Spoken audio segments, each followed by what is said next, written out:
Hello everyone, welcome to UPSC पे चर्चा with Vishal. तो आज हमारा सी सेट का लास्ट लेक्चर है। और मैं जितने भी इम्पोर्टेंट के जितने भी सारे टॉपिक्स हैं वो मैं कवर कर चुका हूँ, मैथमेटिक्स के और लॉजिकल रीजनिंग के, और रीडिंग कॉम्प्रिहेंशन को आपको कैसे टैकल आउट करना है वो भी मैं बता ही चुका हूँ। और इफ अगर इसके अलावा भी आपको कोई भी डाउट आता है एसएस, तो आप मेरे को सीधा मेरे व्हाट्सएप नंबर पे सीधा मैसेज भी कर सकते हैं, ये टेलीग्राम पे भी मैसेज कर सकते हैं आईडी पे। व्हाट्सएप आपको कैसा एक्सेस होगा, आप मेरा जो डिस्क्रिप्शन में व्हाट्सएप ग्रुप है उसको ज्वाइन कर लीजिए, वहां से मेरा एक एक्सेस मिल जाएगा आपको। यानी कि मेरा आप मैसेज कर सकते हैं अगर इन फ्यूचर भी कभी कोई डाउट आता है तो। ओके। और आई होप कि आप इस प्लेलिस्ट को देखें और फिर आपको सी सेट जैसे सब्जेक्ट से कभी डरने की नौबत ना आए। इतना हमें कॉन्फिडेंस है अपने आप पर, जो हमने एक पूरा इसमें टैकल आउट करा है चीजों को काफी अच्छे से। तो चलिए स्टार्ट करते हैं। जो हम 2023 के क्वेश्चन कल मैं आप लोगों को करा रहा था सी सेट ये रीडिंग कॉम्प्रिहेंशन वाले, तो उसी में मैं आपको कुछ और पैसेज दिखाता हूँ जो कि थोड़ा पोएटिक बेस्ड होते हैं। मैं वो वाले पैसेज आपको दिखाने की सोच रहा हूँ, क्योंकि ये वाले कुछ जो है ना, जो कि एनवायरमेंटल बेस्ड होते हैं, सोशल वाले जो बेस्ड होते हैं, वो आप इजीली टैकल आउट कर लेते हैं। जैसे सेग्रीगेशन ऑफ म्युनिसिपल वेस्ट, ये सीधा समझ में आ गया कि ये इजीली टैकल आउट हो सकता है। और हालांकि 2023 में तो वैसे भी थोड़े से इजी टाइप से भी आए थे, क्योंकि मैथमेटिक्स और रीजनिंग थोड़ा सा उन्होंने उसमें हल्का सा क्या कर दिया था, मान सकते हैं कि मॉडरेट टू हार्ड क्वेश्चन कर दिए थे। जैसे ये फूड कंजम्पशन पैटर्न, ये तो कोई एकदम सीधा समझ में आ जा रहा है कि ये वाले जो क्वेश्चन है ये इजीली एक बार में पढ़ने से टैकल आउट हो सकते हैं। ठीक। ये देखो फूड कंजम्पशन पैटर्न, ये सारी चीजें मतलब ये कहीं ना कहीं या तो सिक्योरिटी से, मतलब इन द सेंस की न्यूट्रिशन सिक्योरिटी, इकोनॉमिक्स, ये इन सारी चीजों से रिलेटेड हो सकता है। हालांकि मैं ये भी कराऊंगा अभी अभी आपको। ठीक। लेकिन मैं देख रहा हूँ इसमें कोई एक पोएटिक वाला अगर है तो वो करा देते हैं। ओके। इसमें सच मिलेगा तो सही, नहीं होगा तो कोई दिक्कत नहीं है। साइंटिस्ट स्टडीज, देखो ये वाला कर सकते हैं। एक ये वाला करेंगे, 41 वाला पैसेज करेंगे, और एक और करेंगे, एक और along with sustainable life style. ये एनवायरनमेंट से रिलेटेड है। सोर्सिंग ये थोड़ा सा ये इकोनॉमिक्स वगैरह टाइप से आ सकता है। ओके, हाँ ठीक है। विद वाइल अवेयरनेस या benefits of good quality education, most logical. नहीं मिला तो फिर वो जो ऊपर वाले दो हैं उनको कर लेंगे। चलो ये मिल गया। एक 41 वाला पैसेज करेंगे, एक 61 वाला पैसेज करेंगे। तो पहले 61 नंबर का वाला ही पैसेज करते हैं। देखो इसमें क्या बोला गया है। The paradox of choice is illustrated by the story of Buridan's ass. ठीक। And the Jean Buridan, the 14th century philosopher, wrote about free will and the inability to choose due to numerous choices and uncertainties। जो paradox of choice है वो illustrate करा गया था किसकी story से, जो एक बुरिदन ऐश करके थे उनकी। और सॉरी, दूसरा कलर ले लेते हैं क्योंकि इसमें वो दिख नहीं रहा है। ठीक है। तो मैं यहाँ पे एक पैराडॉक्स ऑफ चॉइस को हाईलाइट कर लेता हूँ, क्योंकि मेरे को ये ही इसमें दिखा, नाम उम तो इतना कुछ इंपॉर्टेंट नहीं है। और जो जीन बुरिडन थे, जो 14th सेंचुरी के फिलोसोफर थे, उन्होंने लिखा free will and the inability के ऊपर, जो कि inability to choose due to numerous choices and uncertainties. यानी कि जिस टाइम पे आपके पास इतनी सारी चॉइसेस होती हैं और अनसर्टेनिटीज हैं कि भाई क्या चूज करें क्या नहीं करें, तो उस समय आप एक इनेबिलिटी में नहीं पहुंच जाते। ठीक है, कि क्या चूज करना है या कुछ इस तरीके से। ठीक। तो इस समय में यहाँ पे मेरे को इम्पोर्टेंट क्या लग रहा है, wrote about free will and inability to choose. ठीक, बाकी तो ये इतना मतलब अगर मैं इसमें करता भी तो फ्री विल को भी कर सकता था। ठीक, या सिर्फ इनेबिलिटी को भी, यानी कि फ्री विल एंड इनेबिलिटी इन दोनों को ही कर लेते हैं, क्योंकि यही थोड़े से हल्के से इसमें इंपॉर्टेंट शब्द हैं। तो इनको हाईलाइट करते हैं, फ्री विल एंड इनेबिलिटी को। In the story a donkey stand between two equally appealing stacks of hay, unable to decide which to eat, it starves to death। यानी कि एक स्टोरी है जिसमें जो डोंकी है वो एक मतलब एक इस सारी सिचुएशन में कि भाई उसको क्या खाना है क्या नहीं खाना है, फिर वो उस चक्कर में उसकी डेथ भी हो जाती है। तो कुल मिला के एक मतलब स्टोरी है, स्टोरी बताई है। और उसके अंदर वो क्या करता है, मतलब वो एक भूखा भी मतलब एक तरीके से अगर आपके सामने कोई दो चॉइसेस हैं, आप कई दो चॉइसेस के आपके सामने अगर काफी सारी चॉइसेस हैं, आप खुद भी कंफ्यूज हो जाते हैं क्या कि अरे यार ये करें या ये लेना है या वो लेना है। जैसे मान लीजिए आप शॉपिंग करने गए, तो शॉपिंग करते समय क्या होता है कि ये वाला सामान लेना है, ये लेना है। कभी आपको शॉप के अंदर में कुछ और पसंद आ जाता है, शॉप के बाहर आओगे तो कुछ और पसंद आएगा, घर तक पहुंचोगे तो जो आप कपड़ा खरीद के लेकर आए हैं वही आपको लगेगा अरे यार ये तो गलत ले आए, है क्या नहीं। तो हमारे पास जिस टाइम पर चॉइसेस होती है तो हम बहुत ज्यादा कंफ्यूजन में हो जाते हैं। तो सेम वही बात है ना कि यहाँ पे भी एक ढोंगी से रिलेटेड उसने बताया कि उसको समझ ही नहीं आ रहा है क्या खाना है क्या नहीं खाना है, तो एक समय पे भूख से तो मर ही जाएगा। और जो changes in technology and innovation है, जस्ट लाइक जैसे smartphone and tablet only exacerbate our glut of choices, constant connectivity and overconsumption of real-time data and social media can leave little room for self reflection and rest making decision more difficult. अगर आपको पता है तो आजकल जो technology जो इतनी ज्यादा चेंज हो रही है, तो आपके सामने और ज्यादा चॉइसेस आई जा रही है, ठीक।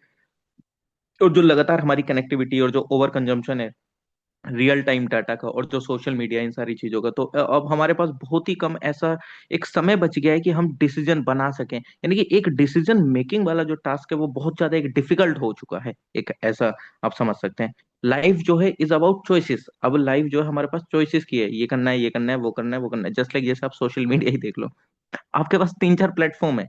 आप क्या करेंगे, अगर आपने यूट्यूब चलाना बंद करा तो आप तुरंत इंस्टाग्राम खोलेंगे, इंस्टाग्राम तुरंत चलाना बंद करा तो आप फेसबुक खोलेंगे, फेसबुक चलाना बंद करा स्नैपचैट खोलेंगे, स्नैपचैट बंद करा क्रोम पे आएंगे। मतलब देर आर मैनी चॉइसेस, ठीक है। कि आपके पास अब इतनी सारी चॉइसेस है कि भाई आप खुद भी चूज नहीं कर पा रहे हो क्या करना है क्या नहीं करना। जो एक डिसीजन मेकिंग एबिलिटी है वो तो वैसे भी खराब ही हो रही है। और जो काफी सारे जो पीपल है वो ओवरवेल्म्ड है with attractive life choices yet find themselves unhappy and anxious. यार अब आप खुद देखो, हम अपने दुख से परेशान नहीं हैं सोशल मीडिया पे, हम सामने वाले को दुख ही, वो सुखी देख के ज्यादा दुखी हो जाते हैं। अरे भाई ये कैसे सुखी रह सकता है, इसकी लाइफ इतनी कैसे अच्छी चल रही है। मैं आपको सच बताऊं तो social media is equal to fakeness. क्यों? क्योंकि लोग वही दिखाना चाहते हैं जो सामने वाले लोग देखना पसंद करें। यार जो पीपल है, आप भी और मैं भी या कोई और भी, सारे लोगों की जिंदगी सेम है, सारे लोगों के जीवन में दुख सुख सारे एकदम बराबर हैं। आप खुद सोच के देखो कि अगर जितने भी ये सेलिब्रिटी इन्फ्लुएंसर है, जो भी सो कॉल्ड जितने भी ये लोग हैं, अगर उनकी लाइफ में इतनी ही अच्छी जीवन इनका चल रहा होता है, इतने हैप्पी हैं ये, तो क्यों ये लोग सुसाइड जैसी कंडीशंस पे आते हैं, और क्यों लोग ये डाइवोर्स जैसी कंडीशन पे आते हैं, क्यों लोग सेपरेट होकर रहते हैं, ठीक है। आपने नहीं देखा कितने बड़े बड़े सेलिब्रिटीज या ये जितने भी ऐसे लोग रहते हैं, या मतलब जो अपने आप को इतना ज्यादा खुश दिखाते हैं सोशल मीडिया पे, उनकी लाइफ में अगर आप देखेंगे, इनफैक्ट आजकल तो सोशल मीडिया पे हर एक कुछ चीज पता चल जाती है, कब किसका क्या हो रहा है। और आप लोगों को तो सब पता ही होगा कि भाई कब कौन किसका डाइवोर्स हो रहा है, कौन कब किसके साथ शादी हो रही है, कब किसी कौन किसके साथ रिलेशनशिप में। तो आप देखो ना, जब ये लोग इतने ज्यादा सुखी हैं तो ये सारी चीजें कैसे हो सकती हैं फिर, ठीक है। तो अब लोग क्या है उस चीज को देख के खुद को अनहैप्पी एंड एनएक्सियस पाते हैं, ठीक है। ये तो रियलिटी भी है, हालांकि ये पैसेज है, लेकिन पैसेज ने रियलिटी दिखाई आप लोगों को, है कि नहीं।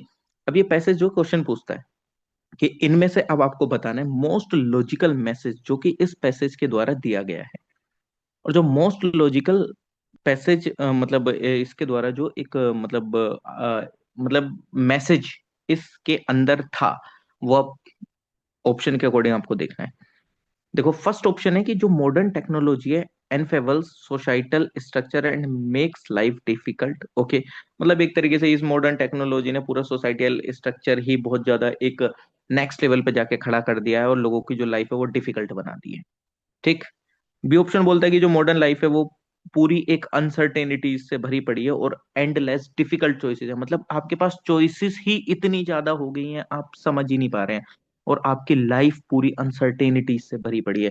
खुद ही नहीं समझ में आ रहा भाई क्या करना है क्या नहीं करना है। आपने आज एक रील देखी तो आपको आईएएस बनना है, कल देख ली तो अरे नहीं आईएएस नहीं आईपीएस बनेंगे, परसों देख ली अरे नहीं आईएएस नहीं वो आईपीएस नहीं आईआरएस बनेंगे, नहीं नहीं नहीं पीसीएस बनना है, नहीं नहीं नहीं नहीं इसमें जाना है कि नहीं। आप खुद ही देख लो एज ए एस्पिरेंट, अगर आप चीजें देखोगे तो कई बार आपके दिमाग में भी आया होगा। आपने सोचा तो आईएएस बनने का, लेकिन कभी कभी जब आप रील देख ले तो आईपीएस वाली भोकाल टाइप से आपको दिखा देते हैं उसमें रील में कि देखो ऐसे ऐसे एंट्री होती है, ये होता है, जबकि रियलिटी इज टोटली डिफरेंट। तो तब आपका दिमाग और ज्यादा चेंज हो जाता है क्योंकि आपके पास चॉइसेस है, ठीक। सी ऑप्शन बोलता है कि यार हम जो है वो इन्फ्लुएंस्ड हो जाते हैं ओपिनियन से लोगों की, और have no courage to follow our own conviction. हम दूसरों की चॉइसेस से इन्फ्लुएंस होके उनकी चीजों को फॉलो करना स्टार्ट कर देते हैं, लेकिन हमारे अंदर इतनी हिम्मत नहीं होती कि जो हमारा कन्विक्शन है हम उसको फॉलो कर सके। And this is reality as well. ठीक है। तो ये तो रियलिटी भी है। ठीक, ये जो पैसेज है बहुत मस्त है, ये रियलिटी दिखाई है इस पैसेज ने कुल मिला के जैसा भी है, लेकिन मुझे तो मस्त लगा ये। ठीक, ये सी ऑप्शन ये बोलता है ठीक कि हम दूसरों के ओपिनियन से ज्यादा इन्फ्लुएंस हो जाते हैं और हमारे पास करेज नहीं है कि हम अपनी कन्विक्शन को फॉलो करें। डी ऑप्शन बोलता है कि ये जो हमारी लाइफ है उसमें having too few choices may not be a good thing, but having too many can be equally as difficult. कि हमारी लाइफ में अगर बहुत सारी चॉइसेस होते हैं वो कई बार बहुत अच्छी चीज नहीं हो सकती है, लेकिन जिस टाइम पे हमारे पास बहुत मतलब कम चॉइसेस हो जाती हैं तो वो वैसे भी वो डिफिकल्ट भी हो सकता है। ठीक, मतलब अगर हमारे पास बहुत कम चॉइसेस हैं तो वो बहुत गलत है, लेकिन अगर ज्यादा हो जाती हैं तो वो डिफिकल्ट भी हो जाता है। तो ये इस पैसेज के द्वारा बताया गया है। तो इफ आप लोगों में से कोई भी इसका आंसर बताना चाहे, यूट्यूब व्यूअर्स यूट्यूब पे अपना आंसर कमेंट में टाइप कर देंगे, और जो अभी लाइव देख रहे हैं वो मेरे को मैसेज कर दीजिए, या आप बोल के मेरे को बता सकते हैं कि आपको कौन सा मैसेज इसमें से कन्वे करा गया है, आपको जो लग रहा है। जल्दी से, यू हैव 5 सेकेंड्स, क्योंकि सारी चीजें मैं एक्सप्लेन कर चुका हूँ। आपको सिर्फ आंसर देना है। जल्दी से बताइए, गलत दो सही दो डजेंट मैटर। ठीक।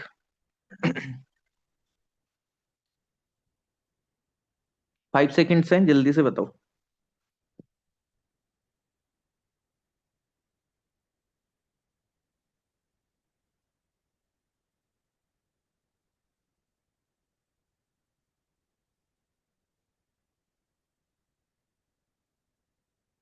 श्रेया जी, सप्तऋषि जी, लक्ष्मी जी, अरे एस्पिरेंट, बताइए। सप्तऋषि जी क्या होगा आंसर? श्रेया जी, आप भी बताइए आंसर। लक्ष्मी जी, प्लीज, जल्दी। समझा तो मैंने सारा दिया है, अब आपको क्या करना है? कुछ नहीं करना है, आंसर बताना है यार। एक एक ऑप्शन मार दो सीधा। Sir option C. Okay, option C Lakshmi ji ने बताया है। और श्रेया जी आप भी बताइए।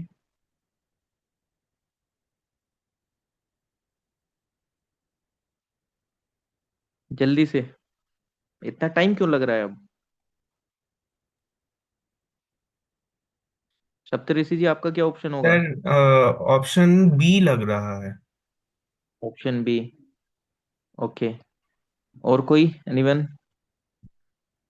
श्रेया जी, कुछ भी तुक्का मार दीजिए, कुछ भी गैस वर्क कर दीजिए, कोई दिक्कत नहीं है। बताइए जल्दी से, क्या आंसर होगा इसका? मैसेज में टाइप करा है तो मैसेज मैसेज भी टाइप नहीं है।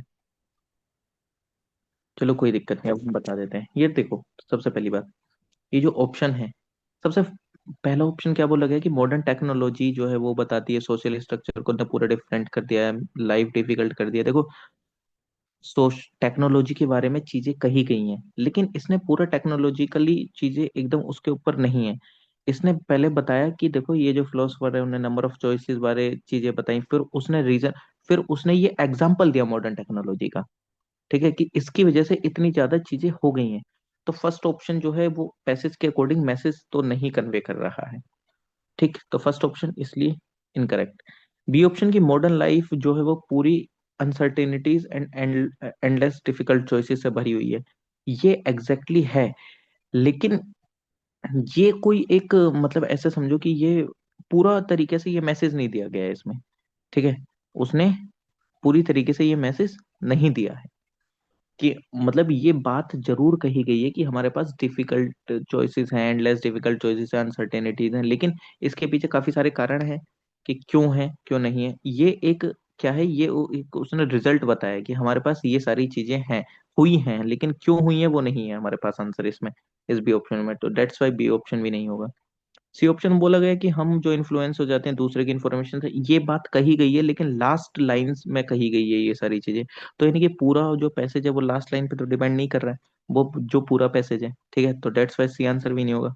ये जो डी ऑप्शन है, ये डी आंसर सही होगा। क्यों? क्योंकि इसने स्टार्टिंग से ही एक ही बात कही है कि भाई हमारे पास बहुत ज्यादा चॉइसेस है, वो गलत भी, वो एक बार को गलत भी हो सकता है, लेकिन जब बहुत सारी चॉइसेस आ जाती हैं तो वो डिफिकल्ट भी हो सकता है। आप स्टार्टिंग से लास्ट में देख लो, सिर्फ यही, मैं ये नहीं कहूंगा कि सिर्फ यही बात कही गई, कई सारी बात कही है, लेकिन जो एक मोस्ट लॉजिकल और जो एक मतलब जो एक इम्प्लाई करा गया है जो इससे मैसेज, वो सिर्फ डी वाला करा गया है। क्योंकि आप ये भी नहीं कह सकते कि ये एबीसी तो बिल्कुल नहीं है, नहीं, ये तीनों ऑप्शंस उसके अंदर में कहीं ना कहीं थोड़ी मोड़ी बात जरूर हुई है, लेकिन जो एक मैसेज इम्प्लाइड करा गया है वो ये है कि हमारे पास बहुत कम चॉइसेस होंगी तो वो भी गलत चीज है, और जब बहुत सारी चीजें हो जाती है तो वो भी डिफिकल्ट हो जाता है हमारे लिए। ठीक। अब उसके बाद उन्होंने कारण बताए थे कि क्यों हो जाती है हमारे पास इतनी सारी चॉइसेस। तो सोशल मीडिया एक जस्ट एन एग्जाम्पल, ऐसा समझ सकते हो। ठीक। चलिए, नेक्स्ट चलते हैं। 41 वाला पैसेज करना था, लेकिन मैं सोच रहा हूँ एक और इस तरीके का पैसेज मिल जाए तो अच्छा लगेगा।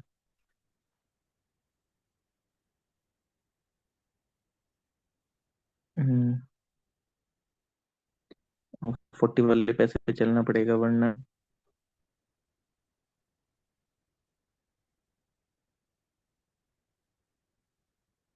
ओके, ये वाले भी पैसेज अच्छा था वैसे। हम्म।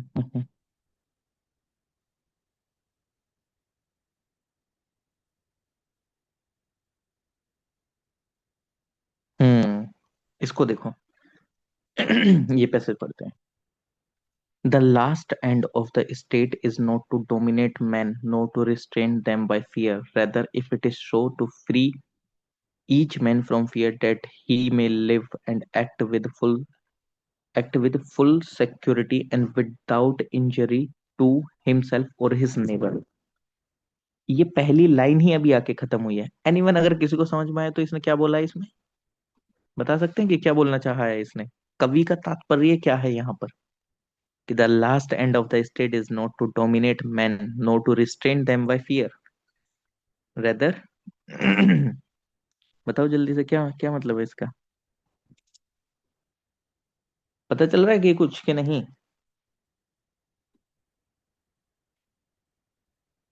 किसी को पता है? कुछ लगा? अच्छा, खुद पढ़ो ये लाइन, इसलिए तो मैं ये वाले आज करा रहा था पैसेज। बताओ। चलो इसको पूरा पढ़ लो। The end of the state, I repeat, is not to make rational beings into brute beast and machine.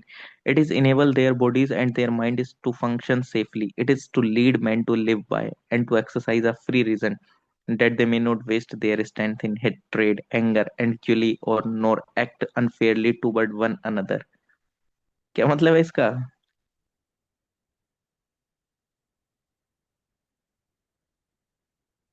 सप्तऋषि जी, कुछ समझ आया क्या बोलना चाह रहे हैं यहाँ पे उधर जो हैं? श्रेया जी, लक्ष्मी जी।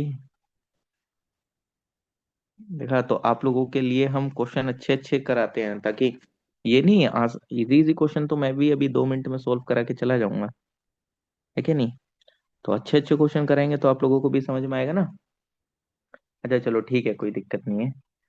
और लेकिन अगर आप इसका क्वेश्चन देखेंगे ना, वो भी आपको यूनिक लगेगा। देखो, उसने बोला कि based on the above passage, which one of the following term best express the ultimate goal of the state. देखा, क्वेश्चन भी मस्त पूछा है इस पे। चलो ठीक है, कोई दिक्कत नहीं है, परेशान नहीं करते हैं आप लोगों का, हम बता देते हैं कि इसका क्या मतलब है एक तरीके से।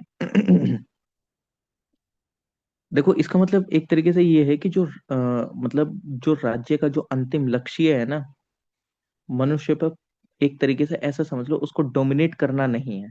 प्रभुत्व, मतलब डोमिनेट को हिंदी में प्रभुत्व बोलते हैं। डोमिनेट यानी कि किसी के ऊपर हावी हो जाना एक तरीके से। तो यानी कि जो स्टेट है उसका मतलब ये नहीं है कि वो एक तरीके से लोगों पर हावी होना चाहता है। ठीक है, ना ही उसका ये है कि वो अपने डरा मतलब अपने आप से डरा के लोगों को अपने वश में करना चाह रहा है। यानी कि कुल मिला के जैसे ये बोला गया ना, the last end of the state is not to dominate man, not to restrain them by fear, rather it is so to free each man from fear, that he may live and act with full security। जबकि उनका जो state का जो एक तरीके से जो वो है, मतलब जो एक मंशा है, जो ऑब्जेक्टिव है, वो ये है कि जो हर एक मनुष्य है, यानी कि जो हर एक इंसान है, वो फियर से एक तरीके से फ्री रहकर जिए। ठीक है, और वो अपने एक तरीके से क्या कर सके, वो पूरी तरीके से सुरक्षा के साथ जी सके और अपने जो भी काम है उनको कर सके, और बिना खुद को या अपने मतलब आसपास के लोगों को चोट पहुंचाए। ठीक, मतलब कुल मिला के ये है, स्टेट आपको डोमिनेट करना नहीं चाहता है, ना ही वो अपने अपने बस में रखना चाहता है। और वो सिर्फ ये चाहता है कि भाई आप लोग जो हैं वो एक तरीके से पूरे बिना फियर के जिए और फुल सिक्योरिटी के साथ जिए, और बिना किसी को हार्म पहुंचाए हुए, किसी को इंजरी पहुंचाए हुए, ना खुद को ना किसी दूसरे को। फिर वो बोलता है जो एंड है स्टेट का और राज्य का, जो एक तरीके से मतलब जो एंड है वो बेसिकली ये है कि मतलब state, I repeat, is not to same rational beings into brute beast and machines. यानी कि जो कुछ जो नहीं होता तर्क संगत रेशनल प्राणियों को पशु और मशीन बनाना नहीं है। मतलब एक तरीके से जो मतलब जो इंसान है उनका मतलब ये नहीं है कि भाई आपको एक ब्रूट बीस्ट और मशीन बनाना है, कि आपको मशीन बना के सारी चीजें करवा ले रहे हैं ये सारी चीजें करके। ठीक, it is to enable their bodies and their mind to function safely. वो सिर्फ इतना चाहते हैं कि भाई आपका जो शरीर है, आपका जो मन है, मतलब बॉडीज इन द सेंस ये वो वाली, enable their bodies, bodies in the sense ये शरीर, सॉरी, मतलब एक तरीके से वो अच्छे से फंक्शन कराना चाह रहे हैं आपसे। ठीक, जिससे कि आप इजीली वे में एक सिक्योर वे में चीजों को कर सकें। ठीक, और आपका जो दिमाग है वो अच्छी तरीके से काम को कर सके। ठीक, और it is to lead men to live by and to exercise a free reason that they may not waste their strength in hatred, anger and guilt, nor act unfairly toward one another। और इससे क्या होगा कि जो कोई भी एक इंसान है वो स्वतंत्र तरीके से जी सके, और एक तरीके से वो अपना जो अपने जो इनर स्ट्रेंथ है वो किसी से मतलब किसी से एक नफरत करने में, या उसको और मतलब वो किसी के साथ झूठी चीजें करने में अपना व्यर्थ ना करें, वेस्ट ना करें। ठीक, और इस प्रकार मतलब लास्ट में वो बोलना है वही चाहता है, इस प्रकार जो राज्य का अंत है वो वास्तव में स्वतंत्रता है। यानी कि कुल मिला के वो आपको स्वतंत्र करना चाहता है। ठीक, कि आप स्वतंत्र रहें। तो अब आपको बताना है कि इस पैसेज के अकॉर्डिंग जो अल्टीमेट गोल है स्टेट का वो क्या है। Personal safety, health of body and mind, या कम्युनल हार्मनी या लिबर्टी। जो स्टेट है वो क्या, मतलब इनमें से कौन सा एक अल्टीमेट गोल एक्सप्रेस हो रहा है इस पैसेज के अकॉर्डिंग कि स्टेट ये करना चाहता है। जल्दी से बताओ कि वो आपकी पर्सनल सेफ्टी का ध्यान रखना चाह रहा है, या वो हेल्थ जो है वो बॉडी की और माइंड को उसको ध्यान रखना चाह रहा है, या कम्युनल हार्मनी को ध्यान में रखना चाह रहा है, या लिबर्टी को ध्यान में रखना चाह रहा है। जल्दी से बताओ। बताइए जल्दी से सर इसका मुझे आंसर। ऑप्शन डी लिबर्टी लग रहा है सर। ओके, लक्ष्मी जी आपको क्या लग रहा है? प्रिया जी और बाकी कौन है एस्पिरेंट, या जो यूट्यूब व्यूअर्स हैं वो प्लीज अपना आंसर कमेंट सेक्शन में कमेंट कर देंगे। क्या लग रहा है आप लोगों को, बताइए जल्दी से। सप्तऋषि जी ने तो लिबर्टी बताया है। Option C sir. Communal harmony को बढ़ाना कि कम करना? हालांकि इस ऑप्शन में वो नहीं दे रखा है, लेकिन आपने क्यों सोचा ये कम्युनल हार्मनी? अच्छा चलो ठीक है, हम बता देते हैं इसका आंसर। देखो, पर्सनल सेफ्टी तो नहीं हो सकता, क्योंकि पर्सनल सेफ्टी वो उसने बात तो करी है कि हाँ यार लोगों को स्वतंत्र करके जीना चाहिए ये सारी चीजें, लेकिन वो सिर्फ पर्सनल सेफ्टी पे ही ध्यान नहीं दे रहा है, वो अदर चीजों पे भी ध्यान दे रहा है। ठीक है, ताकि लोग मशीन ना बने, लोगों एक दूसरे से घृणा ना करें, ये सारी चीजें पे ध्यान दे रहा है। Health of body and mind इस पे भी ध्यान दे रहा है, लेकिन ये वन ऑफ द मेन एक वो नहीं है गोल ऑफ द स्टेट। ये वन ऑफ मतलब ऐसा समझ लो कि जिस टाइम पे आप मोबाइल लेने जा रहे हैं तो उसके साथ चार्जर फ्री मिल रहा है। हालांकि एप्पल वगैरह के साथ ये सीन नहीं है, तो आप ऐसे समझ लो कि स्टेट जो है वो कुछ और करना चाह रहा है, लेकिन वन ऑफ द एम ये भी है। ठीक है, लेकिन पूरी तरीके से फोकस इसका इस पे नहीं है। कम्युनल हार्मनी ये भी सेम वैसे ही है कि मोबाइल लेने गए चार्जर फ्री मिल रहा है। मेन एक जो उसका गोल है वो दूसरा है, लेकिन उससे हो ये भी रहा है कम्युनल हार्मनी, स्टॉप वगैरह ये सारी चीजें, क्योंकि ऑब्वियसली बात है जब लोग एक दूसरे से नफरत नहीं करेंगे, ये सारी चीजें नहीं करेंगे तो कुछ नहीं होगा। लेकिन अंत में अगर आप देखें तो वो लिबर्टी पे ज्यादा फोकस कर रहा है, कि कोई जो एक इंसान है उसकी लिबर्टी पे फोकस करो। ठीक है, लिबर्टी पे अगर आप स्टार्टिंग से देखें तो उसने सीधा बोला कि वो एकदम फियर में ना जिए, अच्छे से जिए, फुल सिक्योरिटी के साथ जिए, रेशनल तरीके से रहे, मशीन ना बने, हर एक चीज मतलब उसकी वो लिबर्टी पे ज्यादा फोकस कर रहा है। ओके, तो इसका जो आंसर होगा वो होगा डी। आई होप कि आपको समझ में आया होगा कि किस तरीके के पैसे जाते हैं, किस तरीके के नहीं आते हैं। और प्लस देखो, आज तो हम दो पैसेज ही कर लेते हैं इसमें। इफ अगर आप लोगों को मतलब जस्ट लाइक पैसेज वगैरह अगर सॉल्व करने हैं, मैंने उसकी आपको ट्रिक ट्रिक क्या बोल रहा हूँ, मैंने आपको बताया है कि आपको किस तरीके से पैसेज की प्रैक्टिस करनी है। आपको खुद आंसर लिखने हैं, मतलब हर एक साल का उठा लीजिए, आज जैसे मान लीजिए 2023 का उठा लिया, कल 2022 का। 27 पैसेज होंगे, 27 28 मैक्सिमम, 1 घंटा लगेगा। उनमें अपने आंसर लिखिए, इधर यूपीएससी के आंसर की मैच करिए साइड बाय साइड। जो जो आंसर गलत है उनको चेक करिए कि आपका आंसर क्यों गलत है। सच बता रहा हूँ, इससे बढ़िया कोई प्रैक्टिस नहीं है। और आपको कुछ मौकूक टेस्ट देने की भी जरूरत नहीं पड़ेगी, खासकर पैसेज के लिए। सिर्फ पीवाई क्यू कर लोगे ना, तब भी निकल जाएगा। और बाकी जो इस साल एग्जाम नहीं दे रहे हैं उनको तो वही सजेशन मैंने दिया था कि एटलीस्ट एक आर्टिकल जरूर पढ़िएगा, द हिंदू न्यूज़पेपर का या इंडियन एक्सप्रेस का, जो भी आप पढ़ना चाहें। ठीक, जो भी आप न्यूज़पेपर पढ़ रहे हैं। और ये जरूरी नहीं है इंग्लिश मीडियम वाले ही आर्टिकल पढ़ना है, जो हिंदी मीडियम वाले हैं वो हिंदी मीडियम का कोई भी न्यूज़पेपर, जस्ट लाइक जैसे जनसत्ता हो गया, दैनिक जागरण, ये जितने भी जो भी न्यूज़पेपर वो फॉलो करते हैं, उसका एटलीस्ट एक का एडिटोरियल पढ़ लीजिए। क्योंकि ये सिर्फ पैसे जो वो इंग्लिश में नहीं आते हैं, हिंदी में भी पैसे जाते हैं। तो जो हिंदी वाले माध्यम वाले हैं वो हिंदी के आर्टिकल्स को थोड़ा सा, चीजों को मतलब अच्छे से फोकस करके चलें। ठीक। तो उससे क्या रहेगा, इजी रहेगा आप लोगों को ये सारी चीजें सॉल्व करना। और लास्ट में एक ही चीज बोलना चाहेंगे कि अच्छे से आप चीज मतलब प्रैक्टिस करिए। खासकर पीवाई क्यूज पे थोड़ा सा ज्यादा फोकस रखिए। हालांकि पीवाई क्यू मैंने इसमें भी कराए हैं अपने सीरीज में भी, बट मैं एक बार देखता हूँ, इफ अगर मैं पीवाई क्यू की एक अलग से डेडिकेटेडली सीरीज स्टार्ट कर सकता हूँ तो उसमें भी मैं पीवाई क्यू सोल्व करा दूंगा। और इफ अगर लगता है कि मेरा इसमें से कोई भी एक आध टॉपिक मेरे ध्यान नहीं रहा है इस कोर्स में करने का, तो कोई दिक्कत नहीं, आप मेरे को मैसेज भी कर सकते हैं, कमेंट सेक्शन में कमेंट भी करिए, मैं वो वीडियो रिकॉर्ड करके डाल दूंगा, कोई दिक्कत नहीं है। ठीक है। हालांकि मैंने सारे कर दिए हैं, बस एक दो टॉपिक जो मुझे ध्यान है वो यूपीएससी में इतना आया नहीं है, इसलिए मैंने वो स्किप कर दिया था। लेकिन मैं फिर भी उस पर वीडियो रिकॉर्ड करके डाल दूंगा, कोई दिक्कत नहीं है। छोटे से टॉपिक है वो। ठीक है। ज्यादा कुछ है नहीं उसमें। लेकिन यूपीएससी उस पर फोकस नहीं कर रहा था तो इसलिए नहीं करा है। और अगर वो मैं नहीं भी कराऊंगा और वो तब भी आ जाता है तो वो आप तब भी कर सकते हैं, क्योंकि मैंने कंसेप्ट इतने तरीके से अच्छे से पढ़ा दिया है। ठीक। तो चलिए, मिलते हैं आप लोगों से अदर सेशंस में। और खासकर यूट्यूब वाले तो आप लोग मेरी अदर सीरीज भी देख सकते हैं, जस्ट लाइक जैसे मैंने लक्ष्मीकांत भी एकदम पूरा बुक से ही मैं मतलब करा रहा हूँ। स्पेक्ट्रम मॉडर्न हिस्ट्री करा रहा हूँ। इकोनॉमिक्स रमेश सिंह से मैं करा रहा हूँ। लूसेंट भी मैंने वो कवर ही करने वाला ही हूँ, मतलब कवर करने वाला क्या, वो भी फिनिश ही कर दूंगा। उसके अलावा देखेंगे करंट अफेयर से रिलेटेड कुछ चीजें करते हैं तो यानी कि कुल मिला के ऐसे समझ लो मैं यूपी से पूरा कोर्स ही फिनिश कर दे रहा हूँ। ठीक। तो आई होप कि आपको ये सारे लेक्चर्स पसंद आए होंगे। तो please like share comment and subscribe this video. Okay. Thank you everyone. तो सब तरह से जी स्टॉप कर दीजिएगा इसको। Okay sir.